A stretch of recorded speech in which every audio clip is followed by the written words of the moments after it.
ಎಲ್ಒಸಿಯಲ್ಲಿ ಪಾಕಿಸ್ತಾನ ಉದ್ದಟತನ ಮುಂದುವರೆಸಿದೆ. ಸತತ 10ನೇ ದಿನವೂ ಪಾಕಿಸ್ತಾನದ ಸೈನಿಕರು ಗುಂಡಿನ ದಾಳಿ ನಡೆಸುವ ಮೂಲಕವಾಗಿ ಕದನ ವಿರಾಮವನ್ನು ಉಲ್ಲಂಘಿಸಿದ್ದಾರೆ. ಜಮ್ಮು ಕಾಶ್ಮೀರದ ಕುಪ್ವಾರ, ಬಾರಾಮುಲ್ಲಾ, ಪೂಂಚ್, ರಜೌರಿ, ಮೆಂದರ್, ನೌಶೇರಾ, ಸುಂದರ್ಬನಿ ಪ್ರದೇಶಗಳಲ್ಲಿ ಗುಂಡಿನ ದಾಳಿ ನಡೆದಿದೆ. ರಾಜಸ್ಥಾನದ ಭಾರತ ಪಾಕಿಸ್ತಾನ ಗಡಿಯಲ್ಲಿ ಪಾಕಿಸ್ತಾನದ ರೇಂಜರ್ ಒಬ್ಬನನ್ನ ಬಿಎಸ್ಎಫ್ ಬಂಧಿಸಿದೆ. ಪಹಲ್ಗಾಮ್ನಲ್ಲಿ ನಡೆದ ಭಯೋತ್ಪಾದಕ ದಾಳಿ ನಂತರ ಉಭಯ ದೇಶಗಳ ನಡುವೆ ಉದ್ವಿಗ್ನತೆ ಹೆಚ್ಚಾಗ್ತಾ ಇದೆ. ಈ ಮಧ್ಯೆ ಪಾಕಿಸ್ತಾನದ ರೇಂಜರ್ ಅನ್ನ ರಾಜಸ್ಥಾನ ಗಡಿಯಲ್ಲಿ ವಶಕ್ಕೆ ಪಡೆಯಲಾಗಿದೆ. ಇನ್ನು ಕಳೆದ ಬುಧವಾರ ಆಕಸ್ಮಿಕವಾಗಿ ಪಾಕಿಸ್ತಾನದ ಗಡಿಯನ್ನ ದಾಟಿದಂತ ಬಿಎಸ್ಎಫ್ ಕಾನ್ಸ್ಟೇಬಲ್ ಪೂರ್ಣಂ ಕುಮಾರ್ ಶಾ ಅವರನ್ನ ಪಾಕಿಸ್ತಾನಿ ರೇಂಜರ್ಸ್ ವಶಕ್ಕೆ ಪಡೆದುಕೊಂಡಿದ್ದಾರೆ. ಅವರ ಸುರಕ್ಷಿತ ಬಿಡುಗಡೆಗಾಗಿ 8 ದಿನಗಳಿಗೂ ಹೆಚ್ಚು ಕಾಲ ಹಲವಾರು ಸುತ್ತಿನ ಮಾತುಕತೆಗಳು ನಡೆದಿದೆ. ಪಾಕ್ ಇನ್ನೂ ಕೂಡ ರಿಲೀಸ್ ಮಾಡಿಲ್ಲ. ಪಹಲ್ಗಾಮ್ ನರಮೇಧ ಬೆನ್ನಲ್ಲೇ ದೇಶದ ಗಡಿಯಲ್ಲಿ ಹೆಜ್ಜೆ ಹೆಜ್ಜೆಗೂ ಭದ್ರತೆ ಹೆಚ್ಚಿಸಲಾಗ್ತಾ ಇದೆ. ಅರಬ್ಬಿ ಸಮುದ್ರದಲ್ಲಿ ನೌಕಾಸೇನೆಯಿಂದ ಸಮರಾಭ್ಯಾಸ ಮುಂದುವರೆದಿದೆ. ಮೇ 3ರಿಂದ ಶುರುವಾಗಿರುವಂತಹ ಫೈಟರ್ ಜೆಟ್ಗಳ ಅಬ್ಬರ ಮೇ 7ರ ತನಕವೂ ಮುಂದುವರಿಯಲಿದೆ. ನೌಕಾಸೇನೆಯ ಮುಖ್ಯಸ್ಥ ಕೆ ತ್ರಿಪಾಠಿ ಮೋದಿಗೆ ಮಾಹಿತಿ ಕೊಟ್ಟಿದ್ದಾರೆ. ಭಾರತದ ತಾಲೀಮು ಕಂಡ ಪಾಕಿಸ್ತಾನ ಬೆಚ್ಚಿ ಬಿದ್ದಿದೆ. ಹೀಗಾಗಿನೇ ಇಲ್ಲಿನ ಯುದ್ಧ ನೌಕೆಗಳ ಮಾಹಿತಿ ಪಡೆಯುವುದಕ್ಕೆ ಕಳ್ಳ ಮಾರ್ಗ ಹಿಡಿದಿದೆ. ಪಾಕ್ ಏಜೆಂಟ್ಗಳು ನೌಕೆಗಳ ಮಾಹಿತಿಯನ್ನ ಪಡೆಯುವುದಕ್ಕೆ ಪ್ರಯತ್ನಿಸ್ತಾ ಇದ್ದಾರೆ. ಐಎನ್ಎಸ್ ವಿಕ್ರಾಂತ್, ಐಎನ್ಎಸ್ ವಿಕ್ರಮಾದಿತ್ಯ ಸೇರಿ ಇತರ ನೌಕೆಗಳ ಇಂಚಿಂಚು ಇನ್ಫಾರ್ಮೇಶನ್ ಕಲೆ ಹಾಕುವುದಕ್ಕೆ ಕೈ ಹಾಕಿದೆ ಪಾಕ್. ಪಾಕಿಗಳು ಭಾರತೀಯ ಯುದ್ಧ ನೌಕಾನೆಲೆಯಲ್ಲಿ ಕೆಲಸ ಮಾಡುವಂತ ಸಿಬ್ಬಂದಿಗೆ ಹನಿ ಟ್ರಾಪ್ ಗಾಳ ಹಾಕುವುದಕ್ಕೆ ಯತ್ನಿಸಿದೆ.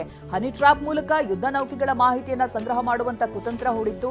ಆದರೆ ಈ ಬಲೆಗೆ ಭಾರತದ ಸಿಬ್ಬಂದಿ ಬಿದ್ದಿಲ್ಲ. ಹೀಗಾಗಿ ಐಎನ್ಎಸ್ ವಿಕ್ರಾಂತ್, ಐಎನ್ಎಸ್ ವಿಕ್ರಮಾದಿತ್ಯ ಮಾಹಿತಿ ಸುಭದ್ರವಾಗಿದೆ. ಭಾರತ ದಾಳಿ ಮಾಡುತ್ತೆ ಅಂತ ಹೆದರಿ ಸಾವಿರಾರು ಪಾಕ್ ಸೈನಿಕರು ರಿಸೈನ್ ಮಾಡಿದ್ದಾರೆ. ಗಡಿಯಲ್ಲಿ ಎದೆಯೊಡ್ಡಿ ನಿಲ್ಲೋದಕ್ಕೆ ಪತ್ರಗುಟ್ಟಿದ್ದಾರೆ. ಆದರೆ ಪಾಕಿಸ್ತಾನ ಸ್ಥಳೀಯರ ಕೈಗೆ ಗನ್ ಕೊಟ್ಟಿದೆ. ಈಗಾಗಲೇ ಹಲವು ಸೈನಿಕರು ಸೇನಾಪಡೆ ತೊರೆದಿರೋ ಕಾರಣಕ್ಕೆ ಬಲ ಇಲ್ಲದೆ ಸ್ಥಳೀಯರನ್ನ ಟ್ರೈನ್ ಮಾಡುವುದಕ್ಕೆ ಮುಂದಾಗಿದೆ ಪಾಕ್. ಪಹಲ್ಗಾಮ್ನಲ್ಲಿ ರಕ್ತದೋಕುಳಿ ಹರಿಸಿದ್ದ ಉಗ್ರರು ಇನ್ನೂ ಕಾಶ್ಮೀರದಲ್ಲಿ ಅಡಗಿದ್ದಾರೆ ಅಂತ ಹೇಳಲಾಗ್ತಾ ಇತ್ತು. ಆದರೆ ಇದೀಗ ಗುಪ್ತಚರ ಇಲಾಖೆ ಮೂಲಗಳ ಪ್ರಕಾರ 6 ಉಗ್ರರು ಚೆನ್ನೈನಿಂದ ಶ್ರೀಲಂಕಾಗೆ ತೆರಳಿದ ವಿಮಾನದಲ್ಲಿ ಇದ್ರು ಅನ್ನುವಂತ ಮಾಹಿತಿ ಸಿಕ್ಕಿದೆ. ಸದ್ಯ ಭಾರತದ ಗುಪ್ತಚರ ಇಲಾಖೆ ಶ್ರೀಲಂಕಾಗೆ ಮಾಹಿತಿ ನೀಡಿದೆ. ಅಲ್ಲೂ ಕೂಡ ಶೋಧ ನಡೆಸಲಾಗ್ತಾ ಇದೆ. ಸಿಂಧು ನದಿ ಒಪ್ಪಂದಕ್ಕೆ ಅಂತ್ಯ ಹಾಡಲಾಯಿತು. ವಾಯುಮಾರ್ಗ ಬಂದ್ ಮಾಡಲಾಗಿದೆ. ಗಡಿ ಬಂದ್ ಆಗಿದೆ.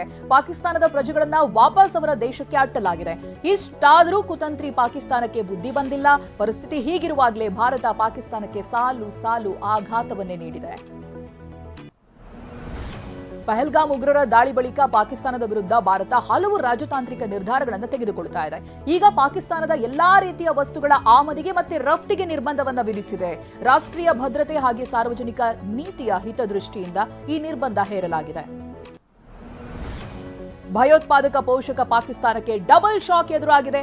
ಬಲೂಚಿಸ್ತಾನ್ ಲಿಬರೇಷನ್ ಆರ್ಮಿ ಕಲಾತ್ನಲ್ಲಿ ಪಾಕ್ ಯೋಧರ ಮೇಲೆ ಅಟ್ಯಾಕ್ ಮಾಡಿದೆ. ಇಷ್ಟೇ ಅಲ್ಲದೆ ಸರ್ಕಾರಿ ಕಟ್ಟಡ, ಚೆಕ್ ಪೋಸ್ಟ್ಗಳನ್ನು ವಶಪಡಿಸಿಕೊಂಡಿದೆ. ಬೆಲೆ ಏರಿಕೆ ಖಂಡಿಸಿ ಕೇಂದ್ರದ ವಿರುದ್ಧ ರಾಜ್ಯ ಕಾಂಗ್ರೆಸ್ ಬೃಹತ್ ಸಮಾವೇಶ ನಡೆಸಲಿದೆ. ಮೇ 7ರಂದು ಕಾಂಗ್ರೆಸ್ನಿಂದ ಮಹಾತ್ಮ ಗಾಂಧಿ ಕ್ರೀಡಾಂಗಣದಿಂದ ಬೃಹತ್ ಪ್ರತಿಭಟನಾ ಸಮಾವೇಶ ನಡೆಯಲಿದೆ. ಕಲ್ಯಾಣ ಕರ್ನಾಟಕದ 7 ಜಿಲ್ಲೆಗಳನ್ನು ಒಳಗೊಂಡಂತೆ ಸಮಾವೇಶ ನಡೆಯುತ್ತೆ. ಚೆನ್ನೈ ವಿರುದ್ಧದ ಪಂದ್ಯದಲ್ಲಿ 2 ರನ್ಗಳ ರೋಚಕ ಗೆಲುವು ಸಾಧಿಸಿದ ಆರ್ಸಿಬಿ ಈ ಬಾರಿಯ ಪ್ಲೇ ಆಫ್ಗೆ ಎಂಟ್ರಿ ಬಹುತೇಕ ಖಚಿತವಾಗಿದೆ.